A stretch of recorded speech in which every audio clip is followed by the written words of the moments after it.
Welcome to the Ocean of Sound Summit. We have with us today Rosina Fawzia al-Rawi, ar-Rifa'I. Welcome, Rosina.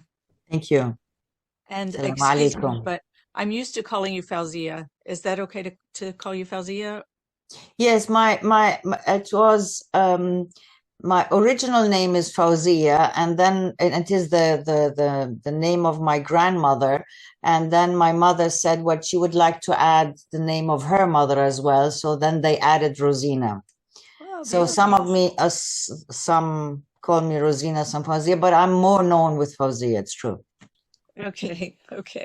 Welcome. So beautiful to Thank you. have you here today. We're very, very excited to speak with you. I'm going to begin by reading your bio, and so let me begin there. Fawzia al-Rawi, Dr. Rosina Fawzia al-Rawi al-Rifa'I was born in Baghdad and spent her childhood in Iraq and Lebanon. Her grandmother initiated her into the culture and traditions of the Middle East, where belly dancing played a major part as an expression of the world of the feminine. Fawzia al-Rawi holds a PhD in Islamic studies. She completed her Arabic, Islamic, and ethnological studies at the universities of Vienna and Cairo. She then spent 12 years in Jerusalem, where she brought up her children and worked at the Institute for the Promotion of Palestinian Agriculture and the University of Jerusalem, while deepening both her theoretical and practical knowledge of Sufism under the guidance of Sidi Sheikh Mohammed ar-Rifa'I. She has been living in Vienna with her husband and their 3 children since 2001. Fawzia al-Rawi has been teaching Sufism for over 20 years. She holds workshops in various countries and works particularly with women. Her teaching draws on a wealth of experience from bicultural environment, which uniquely enables her to build a bridge of understanding between different cultures, open a space where these can meet and thus contribute to peace. She has published several books in Arabic, German, English, and French. If we have met before, you have probably heard me quote from or read from the book Divine Names, 99 Healing Names of the One Love. I use this book daily and love it. And I'm very excited to have this opportunity to speak with you. I've taken classes with you before, and it's always a delight, a pleasure, a expansion for all of the senses. So thank you for being here today, Fawzia. Thank you, and thank you for your kind words. Thank you so much. Thank you.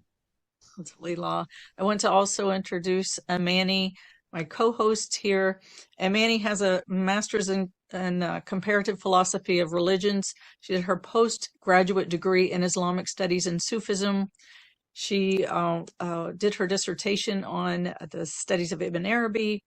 She spent 12 years as a translator for my spiritual teacher, Sidi Sheikh Mohammed al-Jamal Rafai. And the last 12 years of his life, she was his translator. She is a founder of Universal Chaplaincy Program, which I have been a student and graduated from that program as well. And she is my co-teacher in the Ocean of Sound. Welcome, Amany. Thank you, Mastura. Assalamu alaikum, Fawzia. Welcome. We're excited to have you. And I think I will start with the simple question of what sparked your interest in studying Arabic and Sufism and the spirituality of Islam? Well, the longing, feeling like a fire in the chest started very early when I was when I was 10 years old. And whenever I would go to my mother and tell her there's something burning in my chest and I don't know what to do, she would tell me, go and drink water and calm it down. So I understood that there is something else than just the obvious. And at the same time that my surrounding or my couldn't really understand what is going on. So usually when you go through that, there comes a period in time where I decided to close my heart. And because I said everything is too overwhelming, let me close my heart. And this stayed for a couple of years. And when I decided to open it up again, I discovered how difficult it is. It is much easier to close the heart than to open it up again. And this process of wanting to open the heart again brought me to Sufism in a way. I do come from a family that has that tradition, but you know, it's like if you don't do things consciously, the tradition is there. You have to experience it yourself and you have to live it yourself so that it becomes yours. We are often embedded. It's not enough to be in a Muslim or a Christian family. You have to yourself live the religion and experience it and live it. And that was a longing. So that's how it started. And then with little things in life, like interestingly, one of the strongest experiences that really brought me on the path was when I was in Egypt. I was living in Egypt and studying there. I was approximately 19 or 20, and I was passing in the street, and there was a very old man sitting there, and on a box he had a jar of tea, and he had 2 cups and he was selling the tea. And somebody passed by and knocked it over, and the glasses broke. And the only thing this man said was Alhamdulillah. And that sentence shaped my whole life, you know, because I could see he had nothing else but these 2 cups, but that his only answer to what happened was Alhamdulillah. It was as if time stopped and I entered into another space. So it was these little things that touches one and keeps one moving and searching and longing. Yeah. Can I just say, A for people beautiful who don't know, story. Alhamdulillah means praise be to God. Oh, yes. Thank you. Yes, praising him for even though the things that were giving him the capacity to make some little money and survive, praising instead of cursing or being angry was just so overwhelming. And yeah, it's changed my life, this sentence. Wow. SubhanAllah. That's beautiful. So it's often little things that have an effect on us. Sometimes big things, but sometimes even these little things can just be life-changing. Yes. I have read your book also about the Arabic letters and the belly dancing. Can you briefly tell us about this experience? It was a wonderful book. I loved it. Thank you. Grandmother Secrets. For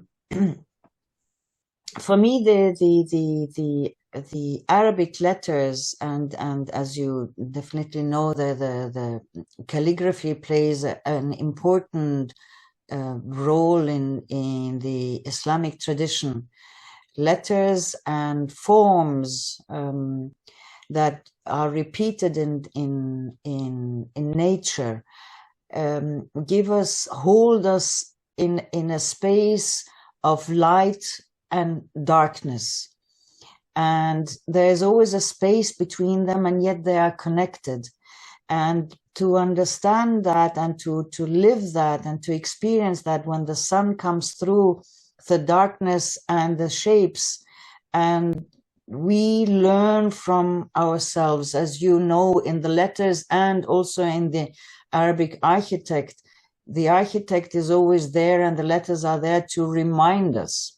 They're always, everything is done as a remembrance, and everything is done that we understand that we are embedded into nature and into universe, and that everything is a trace of Allah. So that is the beauty of the letters. That is the beauty of signs. There is the beauty of experiencing and flowing with darkness and light, and understanding that both things are necessary to elevate into a higher consciousness or to grow a consciousness, what we call sir, and then combine the soul and the nafs. You have a program that you teach that's called the Holistic Structures of Existence. Can you tell us a little bit about that? Well, I started with that, sorry, that's the other. Okay. I started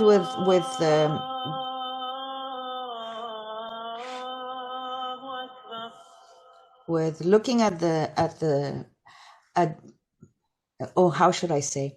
I always look how can I bring unity and oneness closer to people, especially people who live in a modern society. It is different if you're living in a traditional society. Everything has its good and bad, or lightness and heaviness. But being in a modern society is as if you do not understand, you have not drunken, you don't feel it in your cells that everything is connected. So I thought that if we enter more into the structures, we feel or see and experience that there are specific structures that are everywhere, in us, around us, and they keep on repeating themselves in different ways and different shades and different tastes, but they're always the same, and we find them in ourselves, as I said, and outside. So that made me work with structures and open spaces where you enter into these structures and feel how you are also part of them. So it was like the playing between the ocean and the drops. So when you wrote your book, like The Beautiful Names of Allah, you spoke a little bit about the Arabic language, and you driven into that. So was there like a spark, aha moment that happened to you, that something was revealed to you through the process of writing that book? Well, I do have to say, after the Prophet Muhammad sallallahu alaihi wasallam, one of the great souls that touch me most is Ibn al-Arabi. It's not that I have entered into his studies. It's just that I feel very much connected. I remember once I was so sad, and I was telling to myself, oh, why can't I have the knowledge of Ibn al-Arabi? Why can't I understand things like him? And, where is he and where am I? There was a time where I was, calling her that. And a couple of days later, a lady came to me carrying a little bag, and she said, somebody has come to me and has asked me to give you this bag. And I said, okay, and what is it about? And she said, this person was at the grave of Ibn al-Arabi, and he has taken a little stone from his grave and put it in that bag, and he asked me to give it to you. Beautiful. So I still have this little bag. It's very precious to me. I can even show it to you where I put it.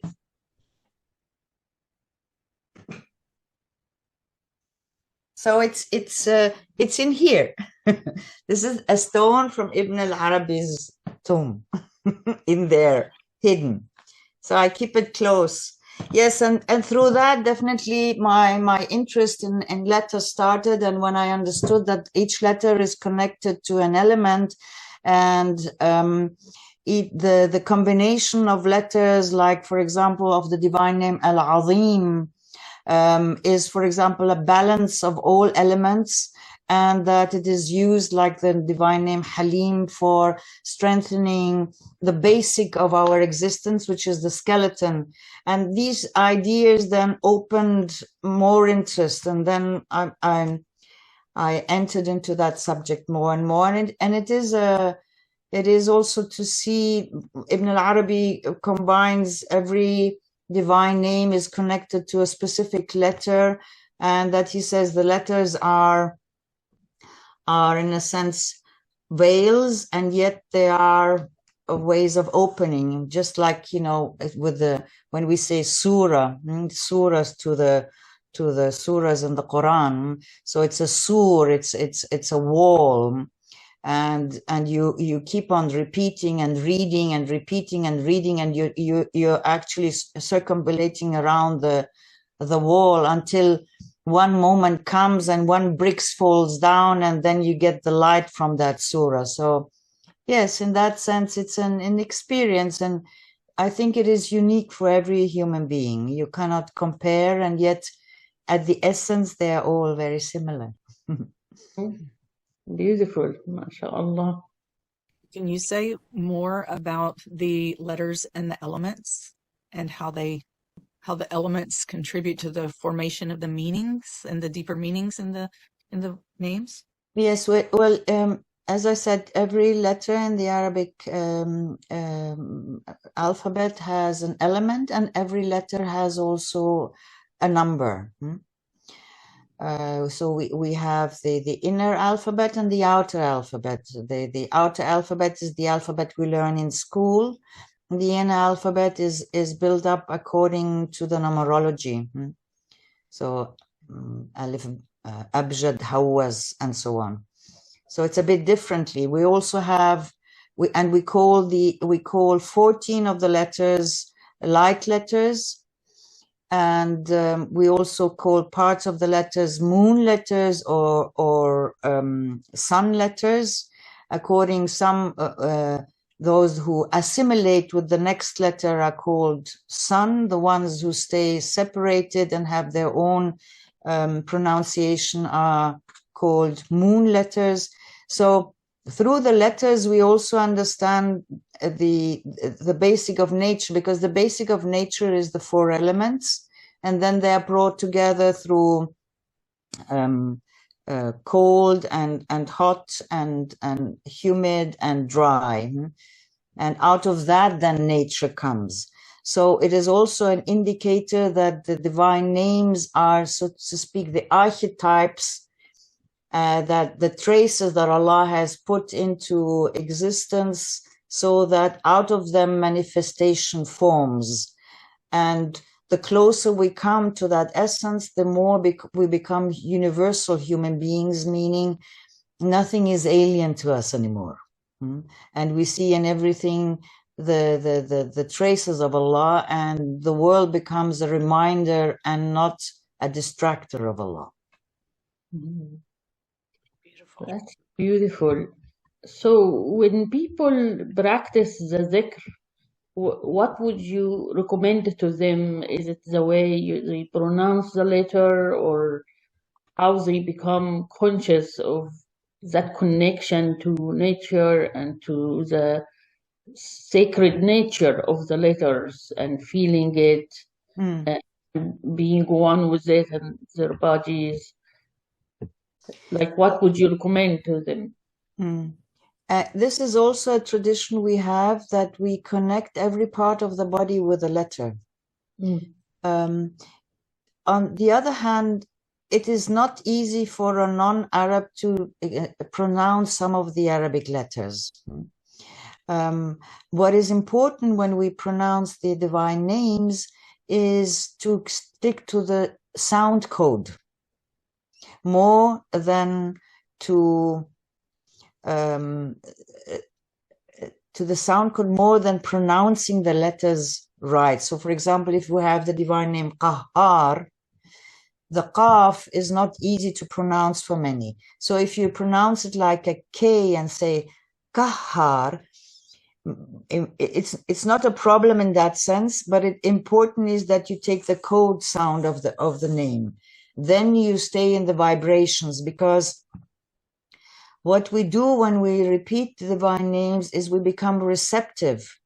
It is, we start with the breath, then we put on the breath the divine name, And by we then open ourselves to be receptive to the vibration and the meaning of that name, so that the name calls us and takes us and is then revived in us. That's why the Prophet ﷺ says the ones who has gone deeply through the divine names enters paradise, meaning recognizing the divine names in us, and in us they are sealed with the name Allah, and recognizing them in everything around us. And we have the great honor as human beings to be the carriers of all of the divine names. And that's why we can connect to an ant, to a tiger, to a tree, to the clouds.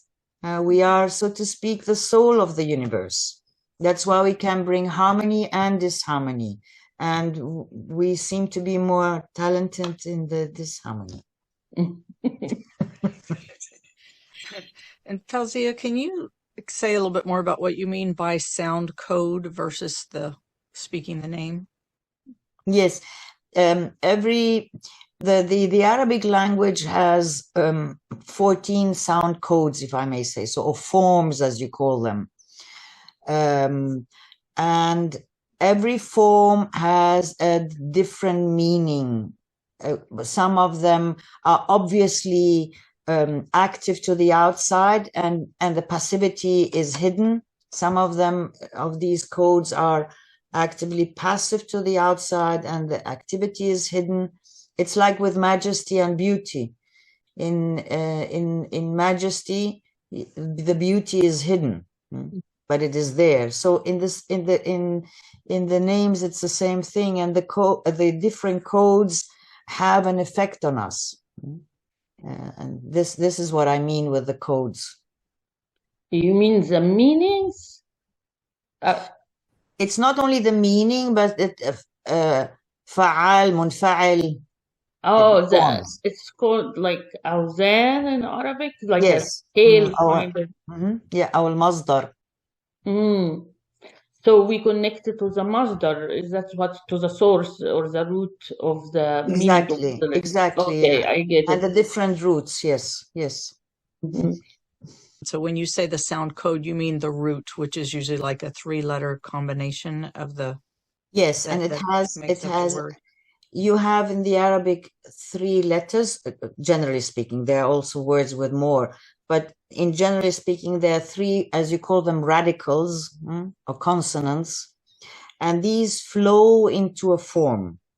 And there we have in Arabic 14 forms, and every form has an effect and has an understanding. That's what you call the code. Okay. Would you tell us one example to solidify it for people? Yes. As usual, when you want to give example, nothing comes up, but that's. Yeah, I know. But for example, we have let's say the 3 radicals of K and T and B. These are 3 radicals that flow in a form which is, for example, fa'il. So the 3 radicals, when they flow in, they become katib. A katib is a form or a code, a sound code that is active. If it flows into a code that is into a form that is maf'ul, a maktub, that's a code that is passive. Something is being done with you and through you. So these are the codes, and if you stick to them, then you understand the meaning of a divine name, then you get that code. So it's there you have the divine name Qadir and you have the divine name Qadir. There's a difference. Or you have the divine name Ghaffar and you have the divine name Ghafoor. Ghaffar is, for example, a divine name of forgiveness, both of them. Ghaffar is a general attitude of being forgiving My general attitude towards life is that I am ready to forgive. I'm ready to understand and to forgive. This is with Ghaffar. Ghafoor, for example, is another code which is completely different. You cannot run around in life with Ghafoor. Ghafoor is there to bring you down, deep down, to an essential wound you carry in yourself, and to bring the healing capacity of forgiveness to that wound. So that's what I'm saying with the codes.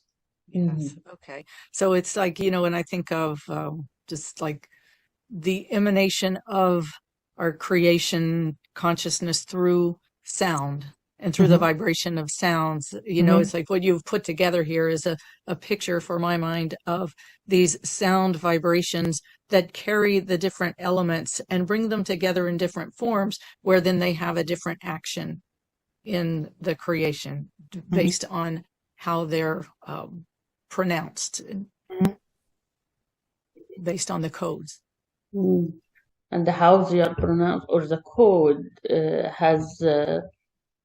has elements, so it can affect our body, which affects our emotion, and affects our way of thinking eventually, right? Exactly. Well, what we're asking Allah when we repeat the divine names is to be guided from inside and to be healed.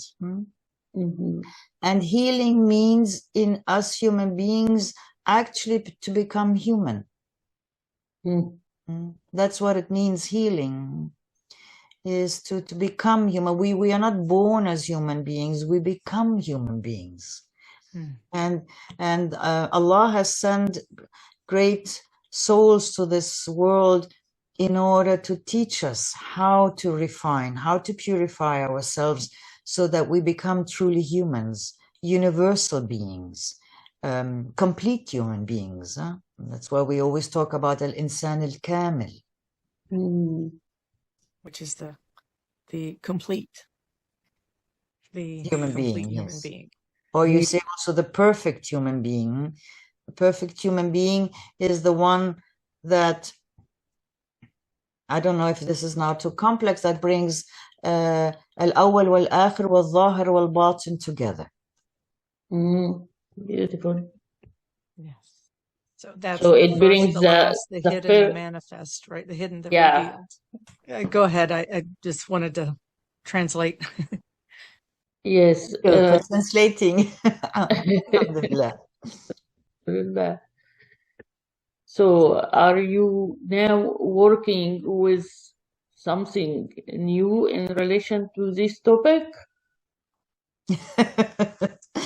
I have a sneak peek.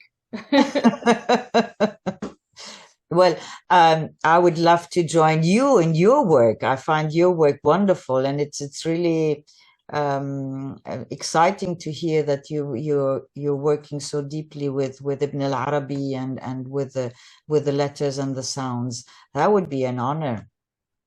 But now, personally, I keep on, working with them, but I would like to enter deeper into the letters. That's a big longing, yes. Yeah, it's as we say, it's an ocean without a shore. So yes, exactly. More treasures when we dive deeper.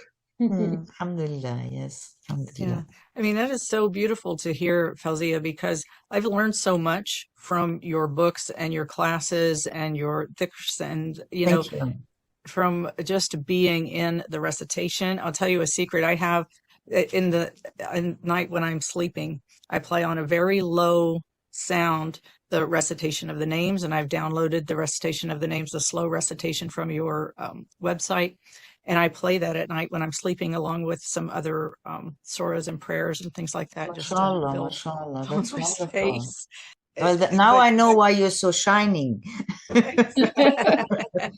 Oh, I tell you, I mean, just to listen to, your voice in the recitation, and in studying, putting that together, I'm a I love to learn from the experience and from the meditation and from the, just to be in the experience of what awakens. But I put things into spreadsheets and charts. And Amany can tell you, I've made a spreadsheet of like what I've learned from Amany, what I've learned from you, what I've learned from Ibn Arabi's teachings, what I've learned from Neil Douglas Klotz, I've got this big gigantic spreadsheet to. It will be very helpful for all of us and for people in general. Yes. Yes, and you Yes. must be very talented in organization, huh? Mashallah. Yes, she is, mashallah. It is a gift. And when you say that, what we were saying earlier about just skimming the surface, the ocean without shores, I wonder, like, I think that you might take for granted how much you know, and that others of us who are like really skimming that surface and just dipping a toenail in, there's just so much. And I think, wow, you've really got a wealth. Amany's got a wealth. And I am this, as I said, a kid in a candy store who's come here to learn. Everything that I hear from both of you, I just am in awe and in wow and in wonder. And I think, wow, there's another place to dive in. So even though you maybe are only this deep in this vast ocean, that there are others that are just starting to notice that there is an ocean. And so there's a wealth in what you share. Thank you. Thank you. It's very kind. That is really fascinating. Your teachings about like how the letters appear in the body, and perhaps I one of the things I'm really curious about is how letters appear in the body, how they represent, that connection to where the sounds are made, and the language of nature and the universe, and how it's all connected, and how it can awaken us to that, the vastness of the creation, that information that's contained in the microcosm of the macrocosm. Can you say a little bit more about that? I know what you've given us really was painting a beautiful picture of connectivity there. And I wonder if maybe you can say something more about that, or give an example of one example of the letter in the body, the elements, the nature, the cosmos, just some connectivity there. The body is the vessel that carries everything. So making the body sensitive is quite essential for the development of our spirituality. Just like humor is important when you walk the path.